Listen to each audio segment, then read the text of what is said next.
Merhaba arkadaşlar, kanalıma hoş geldiniz. Bugün sizlerle sizi fark etmeden yavaş yavaş ama sağlıklı bir şekilde hafifletecek, inceltecek, yağlarınızdan süreç içerisinde sizi kurtaracak müthiş yağ yaktırıcı detoksumuzu hazırlayacağız.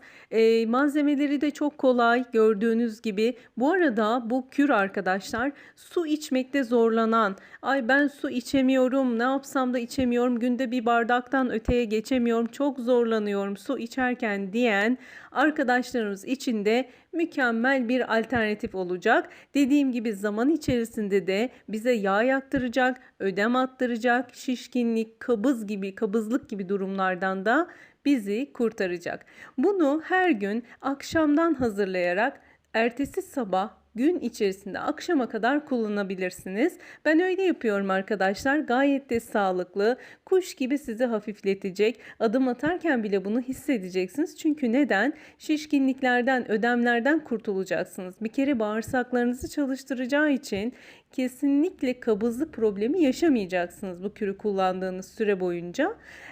İnanılmaz güzel. Buradaki yeşil elmanın, dereotunun aroması, salatalığın o müthiş kokusu ve zaten %85'i su olan yapısıyla limonun vermiş olduğu o metabolizma hızlandırıcı güzel aromayla birlikte çok harika bir kür hazırlamış olacağız. Bunun ötesinde ertesi gün akşama kadar sürahimiz bitene kadar bol bol da sıvı tüketimi yapmış olacağız. Emziren anneler de bunu çekinmeden kullanabilirler fakat limon miktarını biraz azaltabilirler. Örneğin sadece yarım limon kullanabilirler ya da limon kullanmayabilirler burada emziren anneler. Ama diğer malzemelerde hiçbir sıkıntı yok. Bol bol kullanabilirler. Bu kürü hamileler de rahatlıkla içebilirler. Çünkü içerisinde onlara ve bebeklerine zarar verecek herhangi bir malzeme, bir madde yok. Maden suyu zaten içiyorlar hamile bayanlarımız.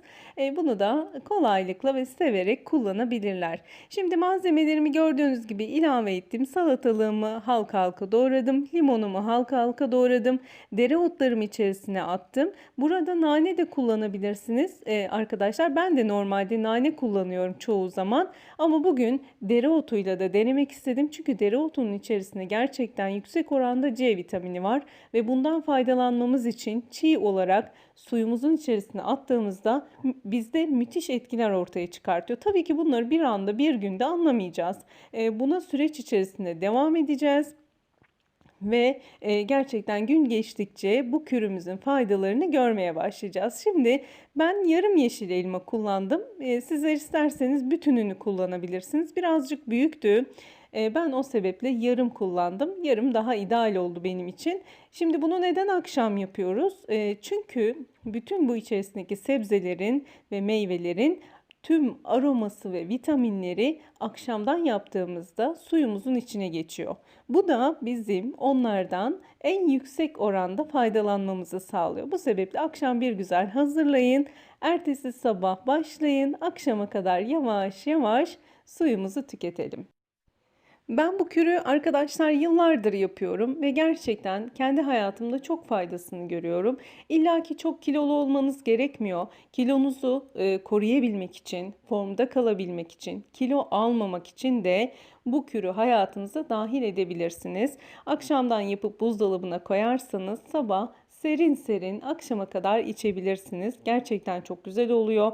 Çok ferahlatıcı oluyor aynı zamanda. İnanılmaz güzel de sizde bağırsak çalıştırıyor. Sindirim sistemine inanılmaz güzel etkileri var arkadaşlar.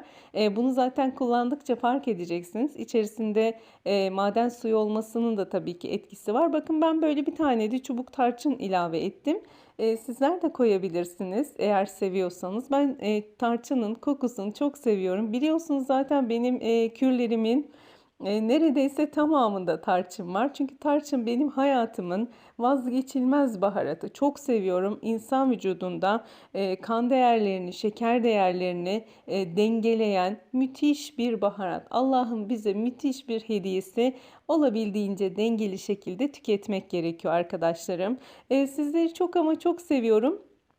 Eğer tarifi beğendiyseniz beğen butonuna tıklayabilir, beğenmediyseniz beğenmeme butonuna tıklayarak tepkinizi gösterebilirsiniz. Kanalıma henüz abone olmayan arkadaşlar abone olup bildirim zillerini açarsanız yeni videolardan haberdar olabilirsiniz.